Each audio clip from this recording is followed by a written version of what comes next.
नमस्कार। मेरी पिछली वीडियो में थोड़ा सा वॉल्यूम का प्रॉब्लम था, हमें पता नहीं लगा। मेरे टेक्नीशियन भाई जब बाद में देखे तो अब यार इस उम्र में उसको दोबारा करना मेरे लिए संभव नहीं था कि मैं सारी चीज़ को रिपीट करूं, लेकिन उसमें जो आपकी फीडबैक आई उसमें लोग वो इमरान खान की टाइगर फोर्स के बारे में कह रहे थे, तो मैं थोड़ा सा उसके ऊपर दोबारा रोशनी डाल देता हूं।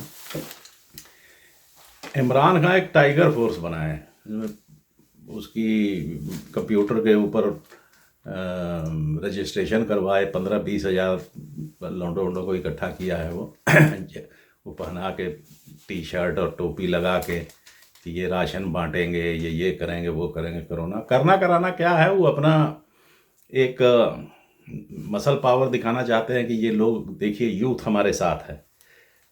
तो उसका नाम टाइगर फोर्स क्यों है, ये बड़ा मुद्दा बना हुआ है, तो हम भी थोड़ी सी रोशनी डाल देते हैं। ये आप सबको मालूम ही है कि ये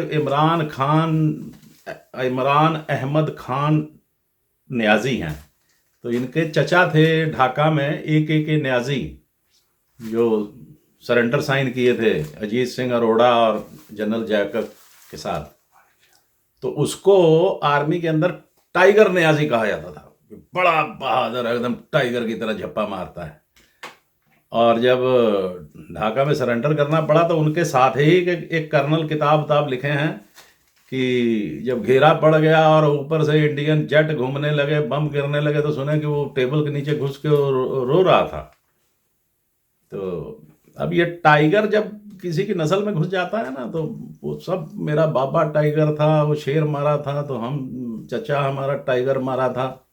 ये ऐसे ही है जैसे वो पटौदिया का भी लड़का है ना, उसके बाप को भी टाइगर बोलते थे। पता नहीं कहाँ टाइगर वगैरह मारा था, क्रिकेट का कैप्टन था। एनीवे, ये टाइगर बहुत बड़ी बीमारी है।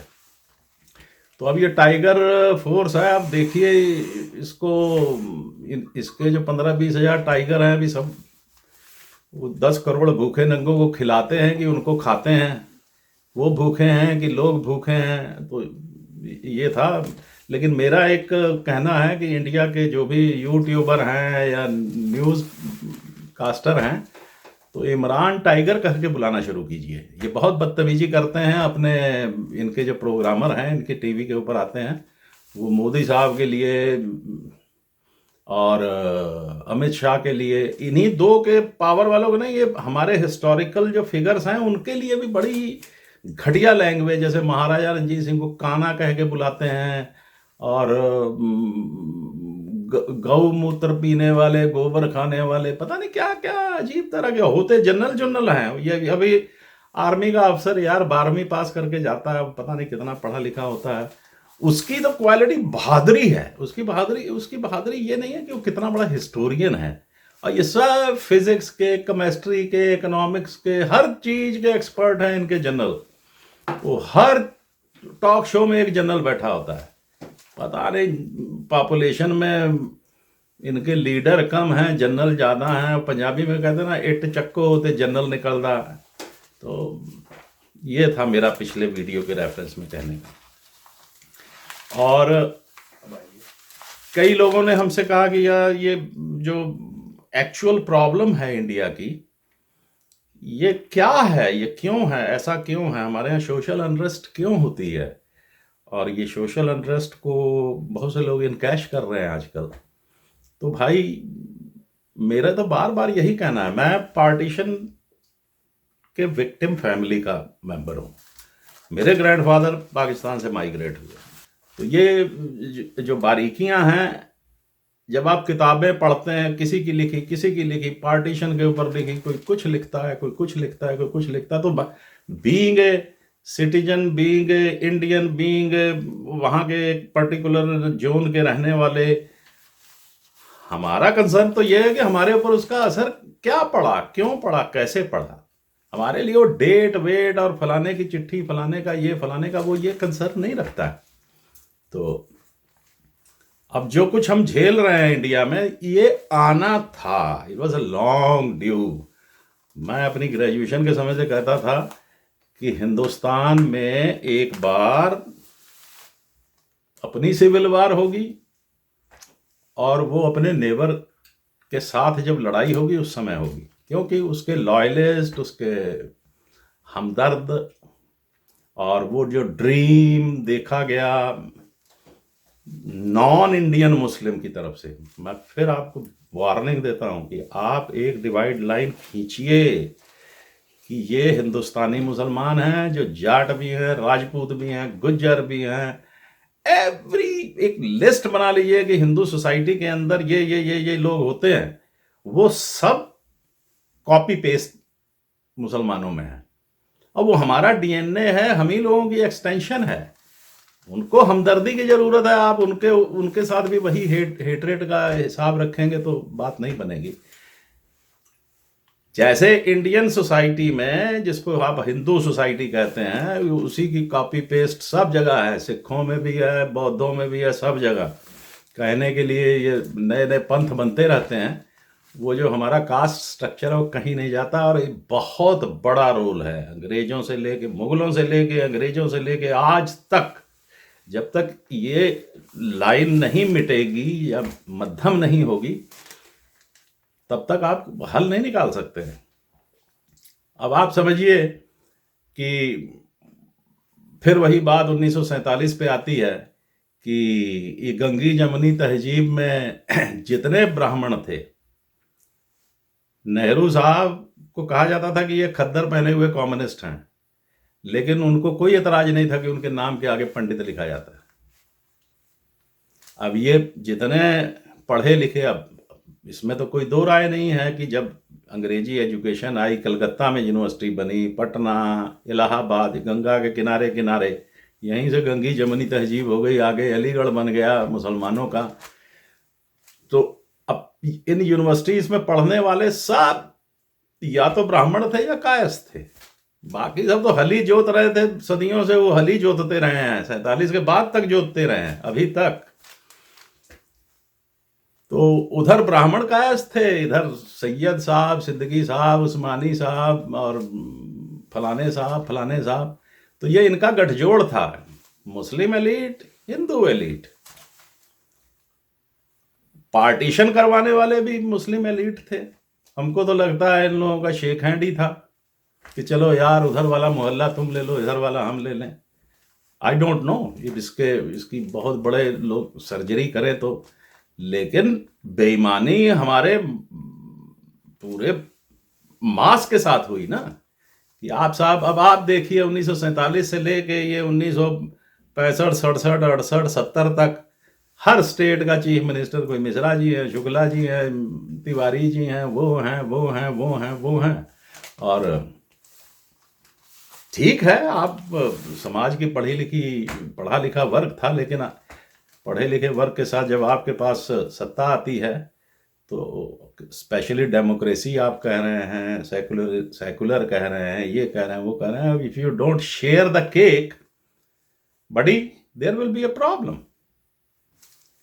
अब ये पार्टीशन के बाद सरकारें बनी, ये लीडिंग रोल में थे, सब ब्राह्मण थे, ये इतने ज्यादा एरोगेंट हो गए कि ये अपने साथ दूसरी एजुकेटेड क्लास जो कायस्थ थी उसको भी सटाने के लिए तैयार नहीं थे। तो नतीजा देखिए, डॉक्टर राजेंद्र प्रसाद के साथ इन्होंने क्या किया, उसके बाद आदरणीय लाल बहादुर शास्त्री के साथ क्या किया। अब इनका क्लैश हो सकता है, इनके अंदर क्या क्या होता रहा वो नीचे वाले को क्या पता है, जो खेत में काम कर रहा है कि वहां दिल्ली में बैठे हुए। और इनकी इस पॉलिटिक्स के अंदर फखरुद्दीन अली भी हैं, ये सलमान खुर्शीद के पता नहीं कहाँ चचा थे कि मामा थे, कुछ समझ नहीं आता, वही चचा होता है, वही बाद में मामा हो जाता है, मामा चचा हो जाता है। And they shared the power, बैठ के ड्राइंग बना लिए अबुल कलाम आजाद के साथ, इतने परसेंट मुसलमान होंगे, इतने परसेंट ब्राह्मण होंगे, इतने परसेंट शेड्यूल कास्ट होंगे, इतने परसेंट शेड्यूल ट्राइब्स होंगे। आदरणीय नेहरू साहब, आपकी प्राइम मिनिस्ट्री पक्की है, और ये बाकी जो 65-70% जिसको बैकवर्ड क्लास में डाल दीजिए आप, अहीर, जाट, गुज्जर, मराठा, ये वो, you make a list of it. पचासों होगी जो मंडल कमीशन वाले जो लिस्ट बनाए। इनको इनके यहाँ से एक एक मोहरा उठाइए और कहिए, जैसे चौधरी चरण सिंह जाटों के लीडर बना के उतने दिन तक उनको घुमाए, लेकिन वो जाट का दिमाग घूम गया तो 67 में फिर वो पासा पलट दिए। तो संविध सरकारें बनी तो हलचल हुई तो कांग्रेस बट गई, कांग्रेस बटी फिर जोर लगा, इंदिरा जी आ गई, इंदिरा कांग्रेस, सब बुढ़े बाहर जितने पुराने थे जाओ रिटायरमेंट के अंदर। और बिल्ली के भाग को छिक्का जैसे कहते हैं टूटा तो 71 वाला मामला हो गया। बांग्लादेश भारत माता की जय, फलाना जय, ये जय, वो जय, बांग्लादेश बन गया। अब इधर ये दुर्गा जी खड़ी हो गई, उधर भी पंडित जी थे अटल बिहारी, दुर्गा जी बना दिए। और उधर बरुआ उठ के कहे Indira is India, India is Indira. इसी नशे में 3-4 साल निकल गए। इकॉनमी को कौन संभाले? इकॉनमी जब संभली नहीं, बैंक नेशनलाइज, ये नेशनलाइज, वो नेशनलाइज, नौकरी नहीं, बेरोजगारों की लाइन, करप्शन की हद, तो उठा के इमरजेंसी लगा दी। उसी समय जयप्रकाश नारायण आए। फिर देखिए कायस्थाय, ये 2 इंटेलेक्चुअल क्लास है इंडिया की जो हमेशा कॉन्फ्लिक्ट पे रहती है। आपको ये नोट करना होगा। ये राजपूत इनकी कोई पूछ उछ नहीं है, they are not better than Yadav and Jats. हाँ, ये आपको हम बता देते हैं कि गलत फहमी मत रहिएगा। हाँ, तो हम ये बात कर रहे थे कि भारतीय समाज सैकड़ों साल से जातिवाद सबका अपना अपना रोल रहा है, सब अपना अपना निभाए। लेकिन मसला तो आज का है ना कि आज हम इसमें कोई सुधार कर पा रहे हैं या नहीं पा रहे हैं। तो हमारी बात थी कि वो जेपी जी के साथ भी ये जो ब्राह्मण लॉबी थी वही ट्रीटमेंट की। वो बेचारे बुजुर्ग आदमी थे, रगड़ दिए, उनको किडनी खराब हो गई, वो अपना आगे बढ़े। उसके बाद ये जो शिराजा था फिर बिखर गया। और लेकिन ये कायस्थ वर्सेस ब्राह्मण जो था ये नेताजी सुभाष चंद्र बोस से शुरू हुआ था। आप नोट कीजिए, उनको कांग्रेस की प्रेसिडेंसी से ही महात्मा गांधी, इनका यार एक अलग रोल है। अब हमको नहीं समझ में आता है कि इनको कुछ लोग जाति सूचक कहते हैं और बदनाम करते हैं, कुछ लोग इनको महात्मा कहते हैं, कुछ लोग बापू कहते हैं, कुछ लोग राइट ऑफ करते हैं। I don't know, I have my own opinion. कभी बात करेंगे इस पे। मैं बहुत छोटा आदमी हूँ, इतने बड़े व्यक्तित्व के ऊपर कोई भी कमेंट करने के लिए आई हेजिटेट। लेकिन जिन बातों का मुझ पे, मेरे परिवार पे, मेरे कम्युनिटी पे एंड ऑल, हमारी सारी जिंदगी के ऊपर असर हुआ है अगर महात्मा जी का, तो वो मेरे पास विचार हैं फिर कभी सही। तो अब आइए साहब, 47 में तो ये रोल इधर था। 47 के पहले चौधरी चरण सिंह से पहले ही सर छोटू राम थे, वो ये कास्ट कार्ड पहले ही खेल लिए थे। पंजाब हरियाणा मिला के पंजाब था और वेस्ट पंजाब था, तो उन्होंने पहले ही यूनियनिस्ट पार्टी बना ली थी। तो मुसलमान जाट भी थे, हिंदू भी थे, सिख भी थे, और उन्होंने कांग्रेस को पहले ही झंडी दिखा दी थी। पंजाब में कभी कांग्रेस की सरकार नहीं बनी, यूनियनिस्ट पार्टी की सरकार थी। आप लोगों को मालूम होना चाहिए। पार्टीशन के समय सर सिकंदर हयात खां पंजाब का चीफ मिनिस्टर था और सर छोटू राम उनके शायद फाइनेंस मिनिस्टर थे। एनीवे, ये सारी कास्ट पॉलिटिक्स है। उधर महाराष्ट्र की तरफ मराठों को भी खुड्डे लाइन लगा के रखा जाता। ये कास्ट हो गई। आवाज आई जरा सी एजुकेशन के ऊपर। एजुकेशन का हाल ये था कि ये पहले 15-20 साल 25 साल तक इनकी जो सुपर एलीट थी, इनके बच्चे जाते थे कैम्ब्रिज और ऑक्सफोर्ड और अमेरिका। उनका खर्चा वर्चा कौन देता था? ये सब्जेक्ट में भी कोई, जैसे ब्रिटेन में रॉयल कमीशन बनता है, इस तरह का कोई कमीशन बने कि उस जमाने के लोगों के बच्चे, जितने लौंडे बच्चे थे, उनकी फीस कौन पे किया। जबकि आप हिंदुस्तान से बाहर $1 नहीं ले जा सकते थे, 1 पाउंड नहीं ले जा सकते थे, इतनी रिस्ट्रिक्टेड थी। तो ये सब वहाँ से पढ़ के आते थे। और जो सेकंड टीयर था, ये जो अंग्रेजों के ज़माने के बनाए हुए स्कूल थे, उधर पंजाब से शुरू होते थे। मरी और डलहौजी और सनावर और दून स्कूल, मसूरी और ईस्ट तक, दार्जिलिंग तक, उसमें किसी नीचे मैदान के इलाके का हल जोतने वाले का लड़का नहीं जा सकता था। ये सेकंड ईयर के स्कूल थे। और थर्ड ईयर में ये था कि जहाँ जिनको आप हम सब कहते हैं कि साहब धर्म प्रचार कर रहे हैं, तो कॉन्वेंट स्कूल होते थे। जो मिडिल क्लास अपर थोड़ी सी लोअर मिडिल क्लास का लड़का जो ये कॉन्वेंट में पढ़ लेता था, थोड़ी सी अंग्रेजी बोलता था, तो यार मेरा बच्चा तो कॉन्वेंट स्कूल में पढ़ता है। अरे यार वो कॉन्वेंट स्कूल चर्च वालों का था, उसमें इनका कोई योगदान नहीं था। तो Saint Joseph, Saint Francis, Saint Xavier, Saint फलाने। अब यार जब उस सेंट लोग हम लोग मिडिल क्लास को अंग्रेजी पढ़ाए हैं तो आप उसके कर्जदार हैं, या तो आप जाइए मत। और उसके बाद मदरसे थे, और या फिर संस्कृत स्कूल, और वो दयानंद सरस्वती के खोले हुए जितने स्कूल थे आर्य समाज के, उनमें पढ़िए। और उनमें से पढ़ के निकले हुए लोगों को चपरासी से ज़्यादा की नौकरी नहीं मिलती थी, ख्याल रखिएगा।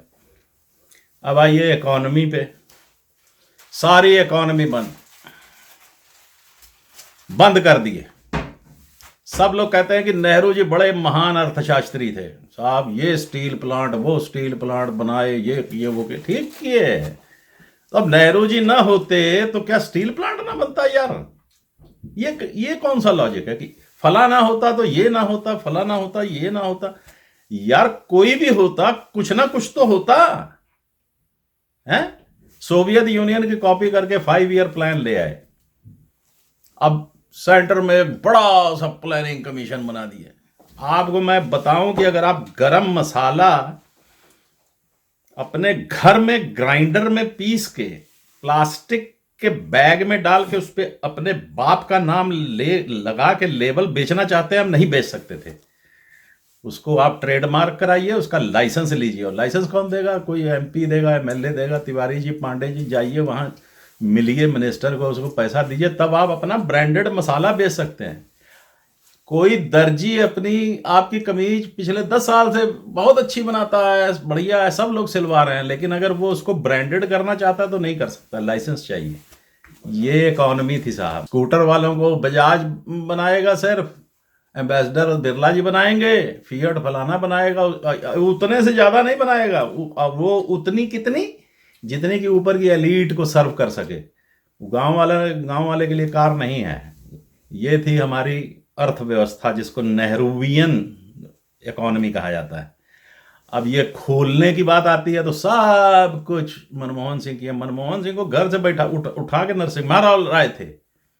अगर नरसिम्हा राव न लाते, अब नरसिम्हा राव छोड़िए, शास्त्री जी के बारे में कहा जाता है कि जब वो टेक ओवर किए थे प्राइम मिनिस्ट्री, वो तो उनको 65 की लड़ाई का चक्कर पड़ गया। वो ब्लू प्रिंट तैयार कर लिए थे ओपन इकोनॉमी का कि व्हाट्स गोइंग ऑन, इतना बड़ा देश, इतनी पॉपुलेशन, इसके अंदर तो मैसिव इंडस्ट्रियलाइजेशन होनी चाहिए, और वो फॉरेन कैपिटल के बिना हो नहीं सकती है। और मैं आपको ये भी बताऊं, मेरा गैस है, आप भी पता कर सकते हैं, सब लोग आजकल तो पढ़े लिखे हैं, कि शास्त्री जी को ताशखंद में वो लड़ाई वड़ाई चक्कर में नहीं मारे हैं सब, वो इकोनॉमिक पॉलिसी के चलते केजीबी वाले मारे हैं कि अगर इकोनॉमी खुल गई तो अमेरिकन वेस्टर्न कैपिटल आएगा और हमारा इन्फ्लुएंस खत्म हो जाएगा। और ये इन नेहरू जी से लेकर नीचे तक 90% आर्म प्रोक्योरमेंट जो थी वो रशिया से होती थी।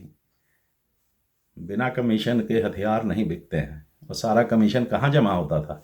जहाँ कहीं भी जमा होता है, ये पप्पू पिंकी आज भी उसी कमीशन के पैसे से हवाई जहाज पे उड़ते हैं। कोई पूछ के दिखाए। एनीवे, आइए हेल्थ केयर पे। हेल्थ केयर की हालत ये थी कि आपके पिता बीमार हो गए, 50-55 साल के हैं, कोई बीमारी हुई, सरकारी अस्पताल में ले जाइए तो डॉक्टर ये कहता था, बेटा बस ज़्यादा अच्छा है कि सेवा ववा कर लो और पुण्य कमा लो, उठाओ और घर ले जाओ, दैट्स ऑल। कोई दवा और दवा जो थी हम लिख दिए हैं, आप घर में जाके दुआ करो। ये हेल्थ सिस्टम था इनका। वेल, अभी भी उतना इम्प्रूव नहीं हुआ सरकारी। मैं कहूँगा कि बिलियंस ऑफ डॉलर गवर्नमेंट को अब ये कोरोना के बाद अकल लेनी चाहिए। अपने डिस्ट्रिक्ट लेवल के सुपर स्पेशलिटी गवर्नमेंट के हॉस्पिटल बनाइए और चेक रखिए और ट्रांसपेरेंसी रखिए। हेल्थ केयर के अच्छी हेल्थ के सिटीजन के बिना हेल्दी नेशन नहीं बन सकता है। अच्छा साहब, इतनी बातें हो गई तो मेरे ये दोस्त पिछले कमेंट में पूछे कि जब पार्टीशन हुआ तो सब तो क्यों नहीं गए ये लोग जिनको जाना चाहिए था, जो बनाए थे, तो ये जा रहे थे। देखिए, उनको ब्लेम मत कीजिए आप, आई डोंट ब्लेम देम।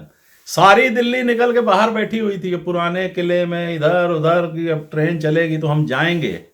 उधर से हिंदू और सिख हाँक के निकाल दिए, दारुल इस्लाम बना लिए वो पाकिस्तान को। एक भी आदमी नहीं रहा। अनारकली बाजार जो लाहौर का था उसमें सिर्फ एक मुसलमान की दुकान थी। और ये मैं नहीं कह रहा हूँ, ये पाकिस्तान के टीवी शो के ऊपर बैठ के लोग कहते हैं।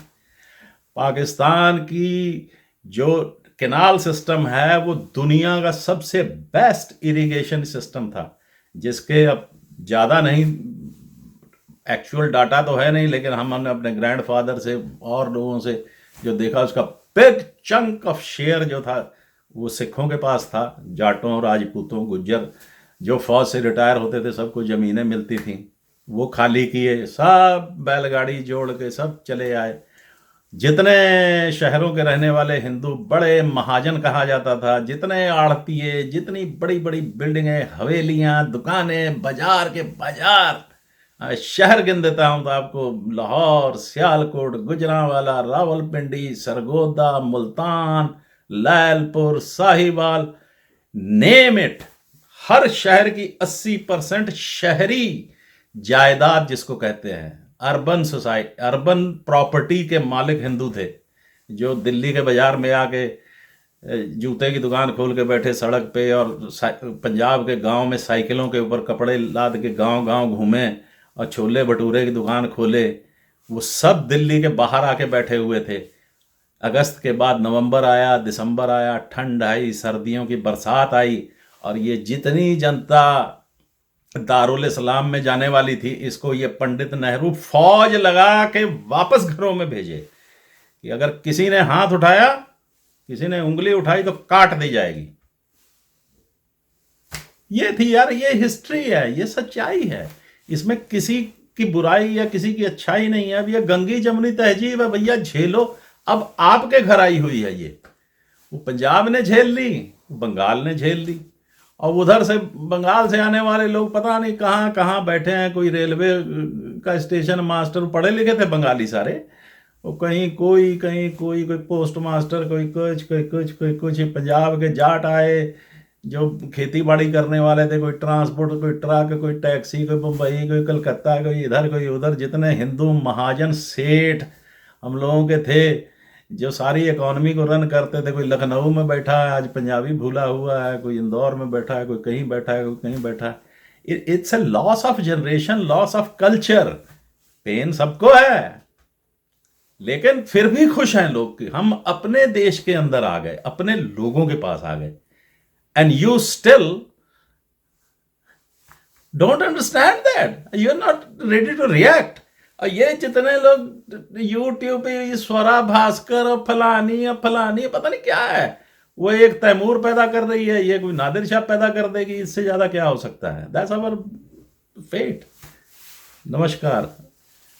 अगली में फिर पाकिस्तान जो बॉर्डर पे चल रहा है। Thank you.